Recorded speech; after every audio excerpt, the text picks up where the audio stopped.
विद्यार्थी मित्रांनो, आज आपण इयत्ता 11वी इंग्रजीमधील the rising of the moon या एकांकिकेवर आधारित काही प्रश्नोत्तरे व ब्रेनस्टॉर्मिंग ॲक्टिव्हिटीजचा अभ्यास करूया. तुमच्या वार्षिक परीक्षेमध्ये या पाठावर तुम्हाला 4 गुणांसाठी 2 प्रश्न विचारलेले असतील आणि त्यासाठी प्रश्न असेल question number 5B. Answer in about 50 words to the questions based on one act play. हा आपला पाठ म्हणजेच एक वन ॲक्ट प्ले म्हणजेच एक एकांकिका आहे. या ठिकाणी 2 ॲक्टिव्हिटीज विचारल्या जातील. त्यांचे स्वरूप असेल पहा. These questions will be framed on elements of the one act play such as plot, structure, theme, setting, language, characters. या घटकावर आधारित तुम्हाला या ठिकाणी 2 प्रश्न विचारले जातील. तुमच्या प्रश्नामध्ये शब्द असू शकतील पहा. Describe, explain, compare, contrast, name, discuss किंवा illustrate, interpret, narrate, justify, find, identify. अशा प्रकारचे ॲक्टिव्हिटीज या ठिकाणी विचारल्या जातील. तुम्हाला दिलेल्या प्रश्नाचे उत्तर जवळपास 50 शब्दामध्ये लिहायचे आहे. तर यासाठी आपण काही नमुना प्रश्नोत्तरे पाहूया. पहिला प्रश्न पहा. Name the characters from the one act play the rising of the moon. इथं आपण उत्तर सांगू शकतो. There are major 4 characters in the one act play. Sergeant who is a police officer. The ragged man is the revolutionary who is disguised as a ballad singer. And there are 2 policemen, policeman B and policeman X. अशा प्रकारे उत्तर लिहित असताना ही 4 पात्रांची नावं तुम्ही इथं सांगितली पाहिजे. नंतर पहा पुढची activity. Explain the theme of the rising of the moon. Theme म्हणजेच मध्यवर्ती कल्पना किंवा सेंट्रल आयडिया. या प्रश्नाचे उत्तर पहा. The theme of the rising of the moon is Irish nationalism.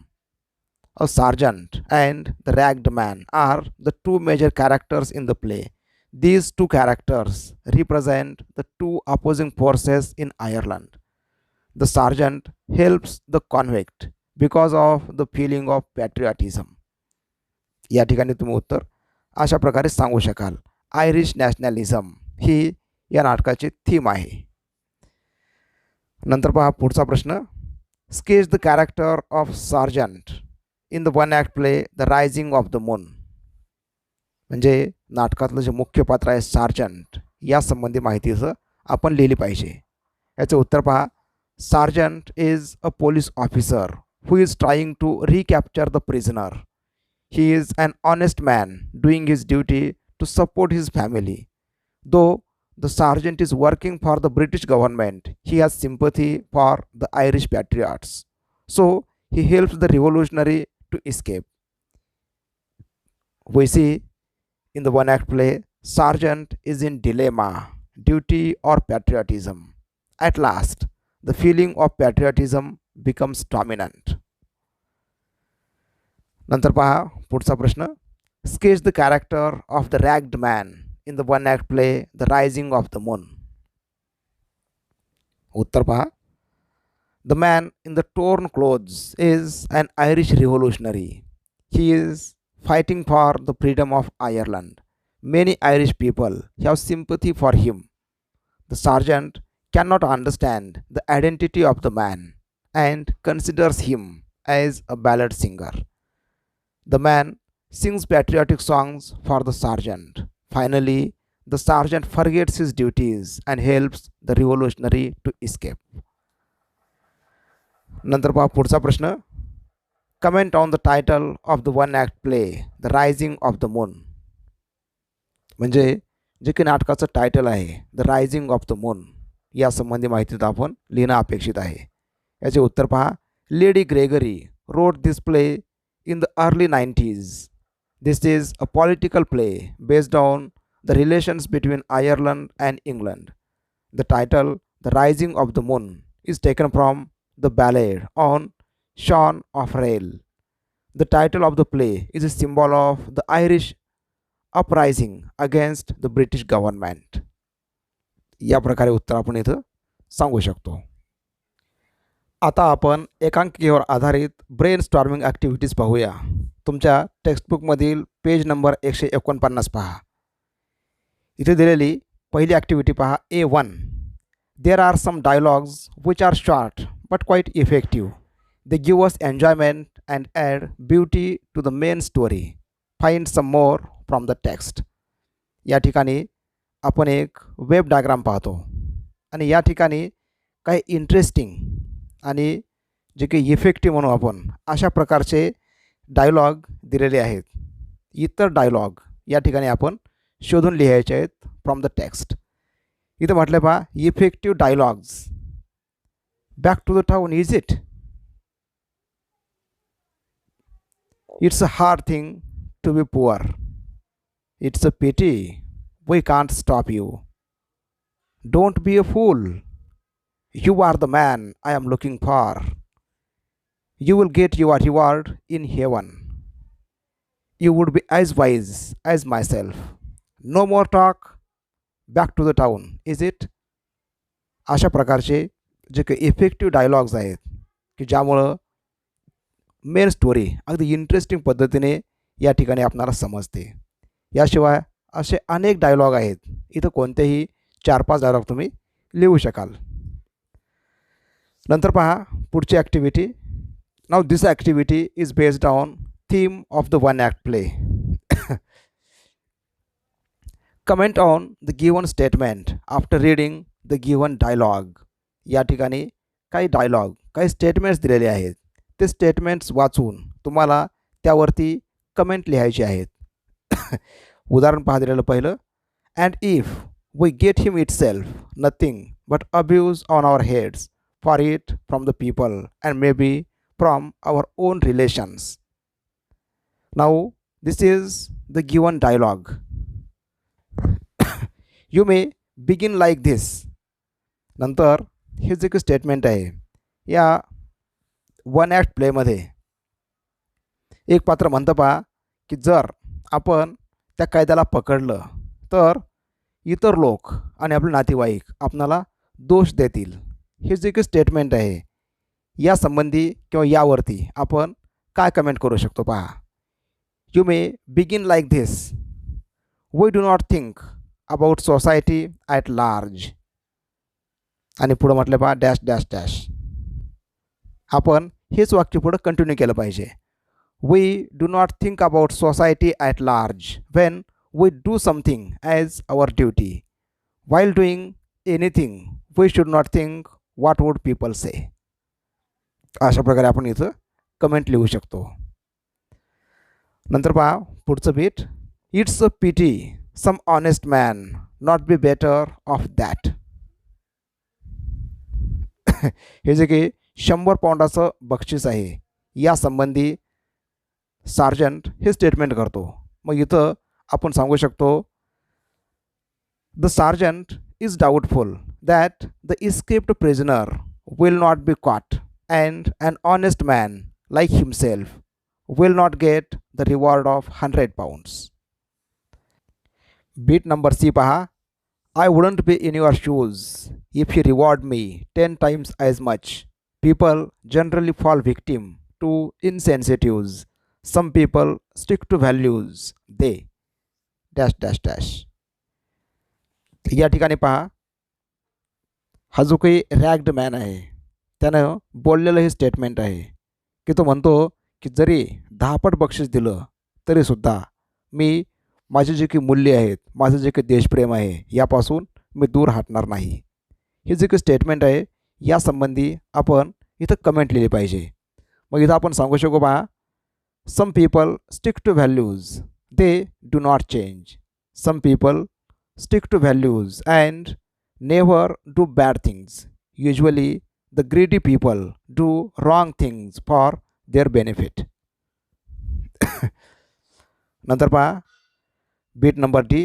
But when I saw a man in trouble, I could never help trying to set him out of it. हे जे काही statement आहे हे वाक्य बोलणारा माणूस म्हणजे तो द रॅग्ड मॅन आहे की जो सार्जंटला उद्देशून हे वाक्य बोलतो. आता यासंबंधी कमेंट करता असताना पहा It's human to help others. Here the statement tells us that we should be kind to others.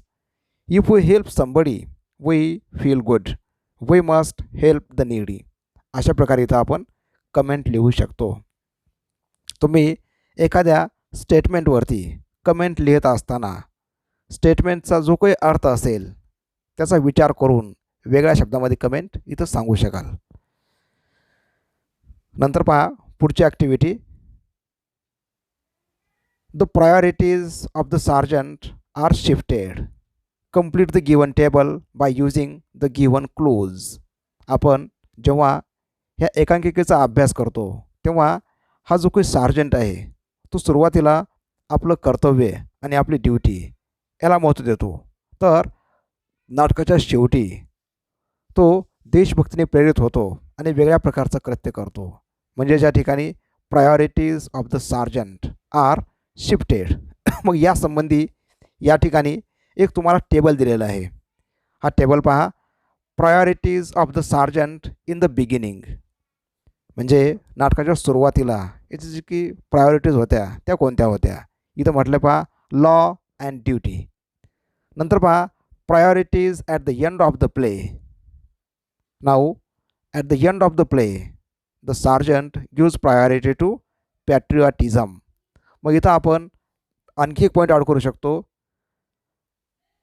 Tries to catch the convict. इथं आपण म्हणू शकतो in the beginning he had priority to catch the convict but at the end of the play he helps the convict to escape. इथं आपण अशा प्रकारे हा table पूर्ण करू शकतो. नंतर पहा page number 150. Find sentences from the play related to the given points. इथं तुम्हाला काही पॉईंट्स दिलेले आहेत आणि या पॉईंट्सला अनुसरून जे काही रिलेटेड सेंटेन्सेस आहेत ते आपण इथं लिहिले पाहिजेत. पहिला पॉईंट पहा लॉयल्टी इन आयरिश नॅशनॅलिझम. लॉयल्टी म्हणजे यासाठी मराठी शब्द आहे निष्ठा. हे जे काही आयरिश राष्ट्रप्रेम आहे यासंबंधी ज्या काही निष्ठादर्शक वाक्य आहेत ते इथं आपण लिहिले पाहिजेत. इथे एक वाक्य दिलेलं आहे पहा. May be sergeant you will be on the side of the country yet. नंतर काही इतर वाक्य पहा. I am a friend of Granuaile. You won't betray me the friend of Granuaile. Well good night comrade and thank you. या वाक्यावरून आपल्याला समजतं loyalty in Irish नॅशनॅलिझम. याशिवाय इतर पण वाक्य अशा प्रकारचे आहेत ते इथं तुम्ही लिहिलं तरी चालू शकतील. नंतर पुढचा पॉईंट पहा. Tension between different loyalties. या ठिकाणी या संपूर्ण नाटकामध्ये the sergeant faces tension between different loyalties. हा जो सार्जंट आहे या इथं म्हणतो आपण related to tension between two loyalties. या ठिकाणी हा जो सार्जंट आहे कर्तव्य आणि निष्ठा अशा दोन गोष्टी यासाठी वेगवेगळ्या आहेत की या नाटकाच्या सुरुवातीला सार्जंटला वाटतं की आपली ड्युटी आणि आपलं कर्तव्य महत्त्वाचं आहे. तर त्याला कधीकधी वाटतं की देशप्रेम महत्त्वाचं आहे आणि अशा प्रकारे देशप्रेम की नोकरी अशा प्रकारच्या टेन्शनमध्ये हा माणूस दिसतो. मग यासंबंधी जी काही आलेली वाक्य आहेत ते आपण इथं लिहिणं अपेक्षित आहे. दिलेलं एक वाक्य आहे पहा. It's little we get but abuse from the people and no choice but to obey our orders. हे वाक्य आपल्याला दाखवतं टेन्शन बिटवीन टू लॉयल्टीज. हे जे की सुरुवातीला आपण 3 पोलीसमन पाहतो स्टेजवर आलेले. त्यांना असं वाटतं की आपण जर या कन्व्हिक्ट हा गुन्हेगाराला पकडलं तर लोक आपल्याला शिव्याशाप देतील, परंतु आपण वरिष्ठांच्या आज्ञा पाळलंच पाहिजे. अशा प्रकारचे जे काही इतर वाक्य आहेत की जे आपल्याला टेन्शन दाखवतात. Tension between two loyalties. ती वाक्य पहा. I have my duties and I know them. Who are you? You are not ballad singer. No more talk. या वाक्यावरून आपल्याला समजतं टेन्शन बिटवीन डिफरंट लॉयल्टीज. नंतर पहा ब्रेन स्टॉर्मिंग सेक्शनमधील शेवटची activity A5. The description of the character is given below. Identify the character from the play. Find some sentences which support your choice. या ठिकाणी एखाद्या पात्राविषयी तुम्हाला वर्णन दिलेलं आहे, ते पात्र ओळखा आणि तुम्ही जे काही पात्र ओळखलेलं आहे त्यासाठी सपोर्ट करणारे काही वाक्य तुम्ही इथं लिहायचे आहेत. मग इथं पहा तुम्हाला एक उदाहरण सांगितलेलं आहे, ही is a brave and irresponsible person. हे जे काही दिलेलं स्टेटमेंट आहे, डिस्क्रिप्शन आहे, ही is a brave and irresponsible person, यावरून आपण सांगू शकतो the character is the sergeant. आणि मग तुम्ही जे काही चॉईस केले कॅरेक्टरचे सार्जंट म्हणून, मग याला सपोर्ट करणारं इथे एक वाक्य दिलं पहा, he is brave, I don't want it, bring it with you. He is irresponsible sergeant. After a pause, no one. नंतर पहा ॲक्टिव्हिटी दिलेली बी बीटमध्ये, he is a major character, he dominates in the story. Major character यावरून आपण आता अंदाज करू शकतो द कॅरेक्टर इज सार्जंट. मग या संबंधी किंवा सपोर्ट करणारे इथं 2-3 वाक्य आपण सांगू शकतो, जसे की you are the man I am looking for. If you don't stop that I will arrest you. नंतर पहा beat number C, he is smart as well as brave. हुशार आहे आणि शूर पण आहे. यावरून आपण इथं अंदाज करू शकतो कॅरेक्टर आहे द मॅन, किंवा म्हणतो आपण द रॅग्ड मॅन, तोच माणूस की जो फाटक्या कपड्यामध्ये आहे आणि जो स्वतःला सांगतो बॅलेट सिंगर आहे, हे इथं पात्र आहे.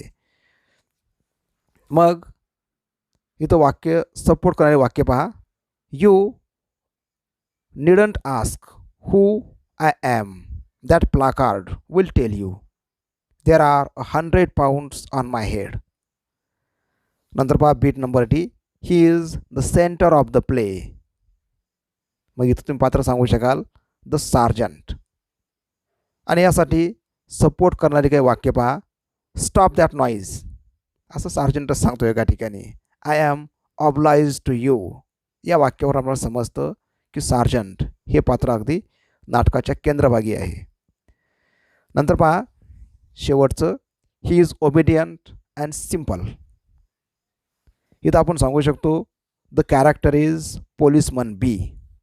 आता यासाठी सपोर्ट करणारे वाक्य पहा, we had no orders to go back to the station. We can stop along with you. Well, we will leave you the lantern anyhow. या 2-3 वाक्यावरून आपल्याला समजतं की ही वाक्य पोलिसमन बी संबंधी आहेत, आणि यावरून समजतं की पोलिसमन बी हा एक साधा आणि प्रामाणिक किंवा आज्ञाधारक पोलीस आहे. Dear students, once again read the entire one act play and prepare your own notes. Thank you for watching. Have a nice day.